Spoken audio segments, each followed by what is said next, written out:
From CBS News Bay Area, this is the Morning Edition. Thousands of city workers here in San Jose could go on a 3-day strike. We are talking about many essential workers. Coming up, the key vote that's happening and the results we're planning on getting up this morning. Also this morning, Jocelyn, parents, if you live in Oakland, you're probably getting your kids ready for classes this morning. And if you're not, I'm here to tell you, you probably should be. This morning, the school year begins for 34,000 kids there, Reed. Wake up, kids. We wish you a great year. Thanks, Justin. Hey, tough talk from Trump. What the indicted and former president plans as he goes into a new week, and the legal jeopardy he might be in if he says too much about the cases against him. Jess? And good morning, kiddos. It's going to be a warm one today out on the playground. Luckily, heading into the rest of this week, it cools down nice for any outdoor activities. We're going to have more on that coming up in your First Alert forecast. And if you are getting those kids up ready for school, or maybe you're getting ready to go to work and your plan is to take the Bay Bridge, well, it is already slow. We'll have a look at that. Plus, some news on construction along 80. All right, but first, taking a live look outside on this beautiful Monday morning. We hope you had a great weekend and you're on course to have a great week ahead.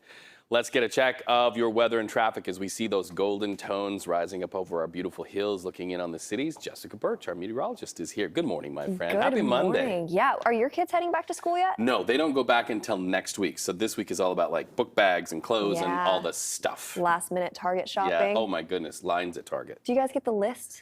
We get the list. We get the list, and then they provide us a supplemented list. Thanks, kids.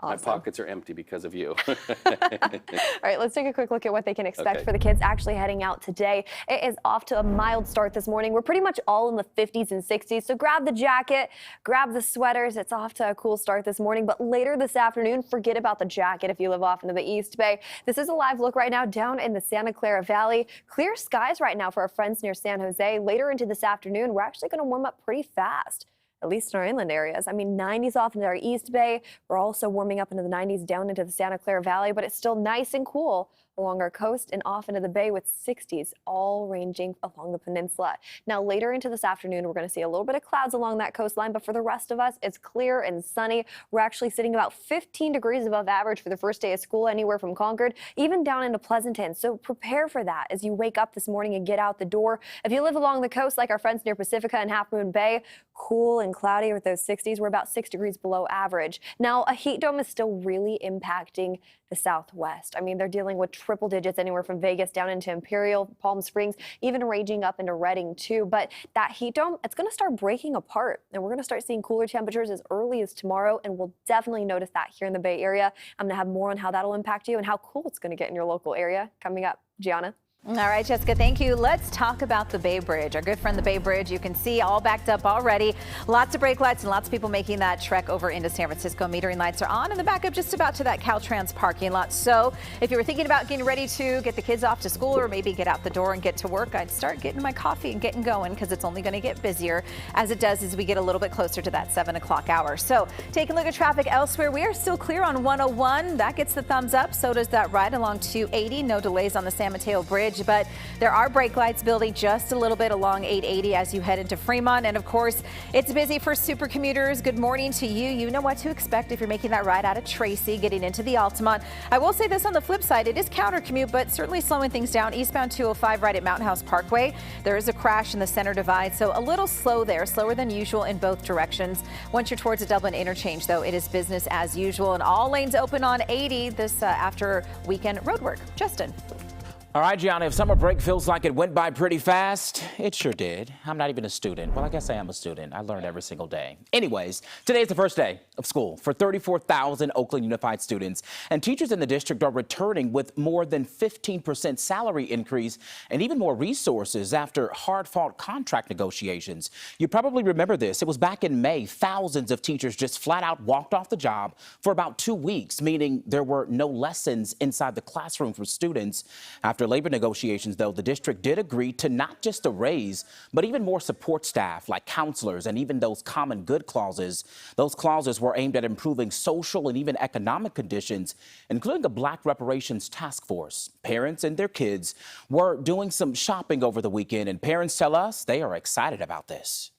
I'm excited as a parent. I think a lot of parents are excited that their kids are back in school and back into a routine. A lot of babies fell behind, with all this pandemic stuff and then the strike on top of it. Looking forward to getting back on track.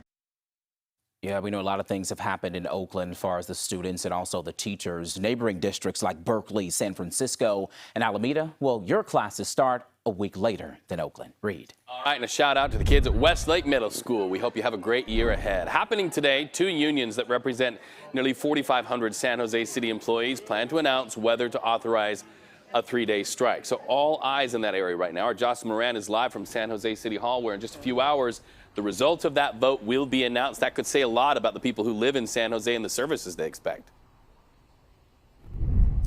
Yeah, exactly, Reed. Many of workers that could potentially go on strike are essential workers here in the city of San Jose. Now, the two unions collected ballots through Friday. They say workers are experiencing understaffing, they're experiencing lower pay, and they, of course, want to see increased salaries as well. Now, this is what they're facing. City workers have not gone on strike in more than 2 decades, so you can imagine the kind of impact this could have. The two unions represent nearly 4,500 city employees, including emergency dispatch, code enforcement, librarians, airport staff, and engineers. The workers' contract with the city expired on June 30th, and they've been working without one since. Workers have demanded a pay increase of 7% for the 2023-24 fiscal year. The city responded with a counteroffer of a 5% raise. We talked with workers weeks ago, including Rachel Atkins, who you're about to hear from, a vet technician at Happy Hollow Park and Zoo, with a salary they say is not enough to survive in the Bay Area. Everything's very expensive here. I mean, San Jose is constantly on the top of, or in the top, whatever, of areas that are expensive for housing, food costs, all sorts of things. Me personally, I have to depend on somebody else. In a statement, Mayor Matt Mahan said, quote, "We are committed to negotiating a deal that's fair to everyone, our workers and our residents who rely on the essential services our city provides. But the hard truth is this money has to come from somewhere. If my council colleagues want to go beyond our last, best and final offer of a 5% raise next year, they will have to identify which core city services they are willing to cut." So when we talk about this, Reed, yes, it is a tough situation. But when we hear that vet technician, I think it's the situation that many of us can relate to. Frankly, many of us experience this. It is very expensive to live in the Bay Area, so we will have to wait and see what happens with this. But these are essential workers. We are talking about 4,500 workers that these two unions represent, Reed. We are waiting to get the results of that vote at 8:30 this morning. We know you'll be on top of it. Thank you so much, Jocelyn, this morning. Okay, so this morning also the men and women who battle flames to keep us all safe are in mourning after 3 of their own died in a helicopter crash. Cal Fire Division Chief, a captain, and a pilot all died in Southern California yesterday when their helicopter collided midair with another chopper during a raging firefight in Riverside County. You can see the efforts to put out the flames right there. That second chopper, by the way, and its crew all landed safely.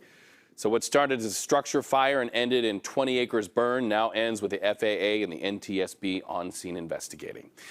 International headlines now for you, and you see the glow right there of the flames. Russia launched more than 70 missiles and drones over the weekend in one of its biggest assaults on Ukraine in recent weeks. And it amounted to an escalation after 2 Russian ships were then hit and damaged by drones on the Black Sea.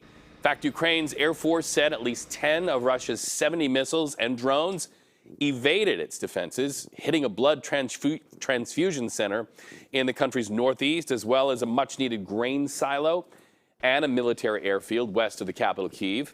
President Zelensky of Ukraine condemned the strike on the medical clinic as a war crime. Coming home to the United States now, former President Donald Trump is ticked while a clock ticks for him to respond to a Justice Department that's working hard to muzzle him from commenting publicly about the cases against him. And we start the week with an indication of what you'll see unfolding in the Trump strategy. His legal team is planning to ask for a motion to dismiss the charges in the January 6th case. Not a surprise there, but at the same time, Trump's grip on the Republican Party remains strong. He's still raising money as he and his rivals campaign one against the other leading up to the first GOP debate later this month.